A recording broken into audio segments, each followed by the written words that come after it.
বিশ্ব সংবাদে আপনাকে স্বাগত। শুরুতেই জানাবো হাতে পাওয়া সর্বশেষ আন্তর্জাতিক সংবাদের শিরোনাম, পরে বিস্তারিত।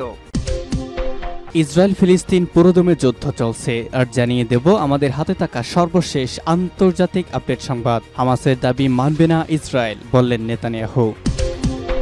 এরপর জানাবো তুরস্ক বাণিজ্য বন্ধ করার চরম বিপাকে ইসরায়েল। আরও রয়েছে শিক্ষার্থী বিক্ষোভে বাম ডান দুই দিক দিয়েই বিপদে বাইডেন। সর্বশেষ থাকবে যুক্তরাষ্ট্রে থামছে না শিক্ষার্থীদের বিক্ষোভ, ছড়িয়ে পড়েছে দেশে দেশে।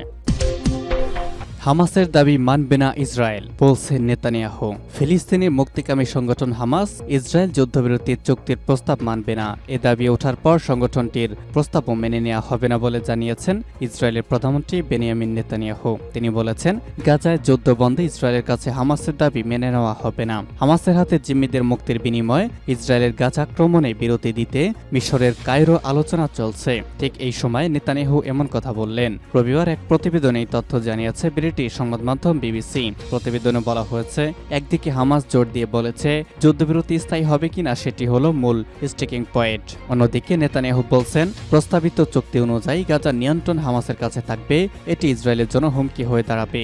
শনিবার কায়রোতে কাতার, মিশর ও যুক্তরাষ্ট্রের মধ্যস্থতাকারীরা হামাসের প্রতিনিধি দলের সঙ্গে বৈঠক করেন। এ সময় তারা হামাসের কাছে যুদ্ধবিরতি প্রস্তাবের প্রতিক্রিয়া শোনেন। প্রস্তাবে 40 দিনের যুদ্ধবিরতি এবং ফিলিস্তিনি বন্দীদের মুক্তির বিনিময়ে জিম্মিদের ছেড়ে দেওয়ার কথা বলা হয়। হামাস নেতা ইসমাইল হানিয়ার একজন উপদেষ্টা বলেছেন, তাদের সংগঠন সম্পূর্ণ গুরুত্ব সহকারে সর্বশেষ প্রস্তাবটি দেখছে। যে কোনো চুক্তিতে স্পষ্টভাবে গাজা থেকে ইসরায়েলি সেনা প্রত্যাহার ও যুদ্ধের সম্পূর্ণ সমাপ্তি অন্তর্ভুক্ত থাকতে হবে। রবিবার নেতানিয়াহু এক বক্তব্যে বলেন, আমরা এমন পরিস্থিতিতে মেনে নিতে প্রস্তুত নই যেখানে হামাস ব্যাটালিয়নগুলো নিজেদের বাংকার থেকে বেরিয়ে আসে ও আবার গাজা নিয়ন্ত্রণ নেয়, তাদের সামরিক অবকাঠামো পুনর্নির্মাণ করে ও আশেপাশে ইসরায়েলের নাগরিকদের হুমকি হয়ে ওঠে। ইসরায়েল হামাসের দাবিতে রাজি হবে না।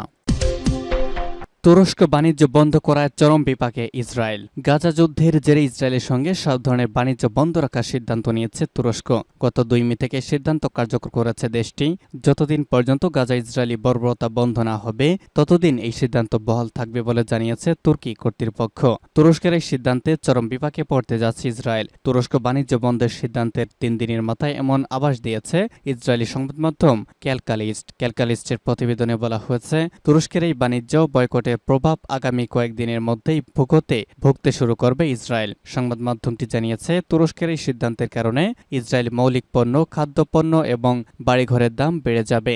সংবাদ মাধ্যমটি আরও জানিয়েছে, তুরস্ক বাণিজ্য সম্পর্ক ছিন্ন করার পর ইসরায়েলি সরকার বেশ অবাক হয়েছে, কারণ তারা ভেবেছিল তুরস্ক বাণিজ্য বন্ধ করে দেওয়ার হুমকি দিলেও এটি কখনো কার্যকর করবে না। কিন্তু তাদের অবাক করে দিয়ে তুর্কি প্রেসিডেন্ট রিসেপ তাইপ এরদোগান এমন কঠিন সিদ্ধান্ত নিলেন। সংবাদ মাধ্যমটির প্রতিবেদনে বলা হয়েছে, তুরস্কের বিকল্প বের করতে লম্বা সময় প্রয়োজন হবে, সঙ্গে নতুন করে চুক্তিও করতে হবে। এমনকি বিকল্প কোনো দেশের সঙ্গে চুক্তি করলেও পণ্যের দাম বেশি থাকবে। পণ্যের মূল্য বৃদ্ধির এই ভার সাধারণ ইসরায়েলিদের বহন করতে হবে, যারা যুদ্ধের কারণে ইতিমধ্যেই আগের তুলনায় বেশি দাম দিয়ে নিত্য প্রয়োজনীয় পণ্য কিনছেন। তুরস্কের বাণিজ্য নিষেধাজ্ঞার সবচেয়ে বড় প্রভাব পড়বে ইসরায়েলি নির্মাণ শিল্পের ওপর, সঙ্গে অটোমোবাইল খাতেও এটির প্রভাব পড়বে।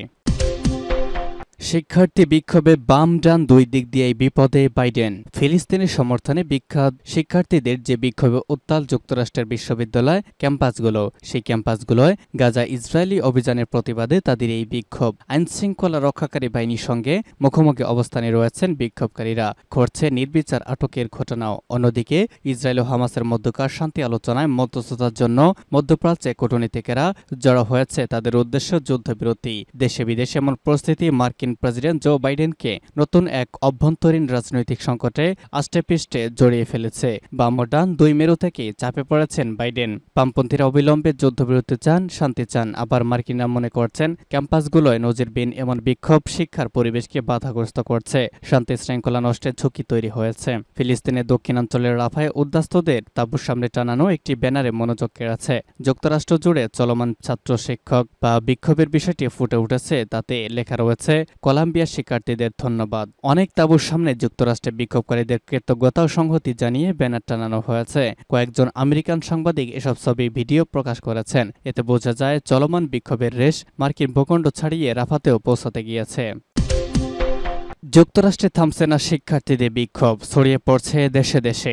যুক্তরাষ্ট্রে থামছে না ফিলিস্তিনিপন্থী বিক্ষোভকারীদের বিক্ষোভ। এবার মিশিগান বিশ্ববিদ্যালয়ের স্নাতক সমাপনী অনুষ্ঠানে বিক্ষোভ প্রদর্শন করেছে শিক্ষার্থীরা। অ্যান আবড্রার স্টেডিয়ামে আয়োজিত অনুষ্ঠানে মঞ্চের সামনে বিক্ষোভ করেছেন ফিলিস্তিনপন্থীরা। অনুষ্ঠানে কয়েক ডজন শিক্ষার্থী মাথায় ঐতিহ্যবাহী কেফিয়ে আর স্নাতক টুপি পরে প্ল্যাকার্ড ও ফিলিস্তিনি পতাকা হাতে মঞ্চের সামনে দিয়ে হেঁটে যান। এ সময় দর্শকেরা বিক্ষোভকারীদের সমর্থন দিতে দেখা যায়। ক্যাম্পাস পুলিশ দ্রুত বিক্ষোভকারীদের ঘিরে ফেলে স্টেডিয়ামের পেছনের অংশ নিয়ে যায়। অন্যদিকে ভার্জিনিয়া বিশ্ববিদ্যালয়ে পুলিশের সঙ্গে ধস্তাধস্তি হয়েছে বিক্ষোভরত শিক্ষার্থীদের। সামাজিক যোগাযোগ মাধ্যমে বিক্ষোভকারীদের পোস্ট করা একটি ভিডিওতে দেখা যায় বিক্ষোভকারীদেরকে লন্ডনের উপর দিয়ে টেনে নিয়ে যাচ্ছে পুলিশ। এর আগে কলাম্বিয়া বিশ্ববিদ্যালয়ের শিক্ষার্থীদের উপর গুলি চালিয়েছে পুলিশ, যদিও ঘটনাকে দুর্ঘটনাবশত বলছে পুলিশ।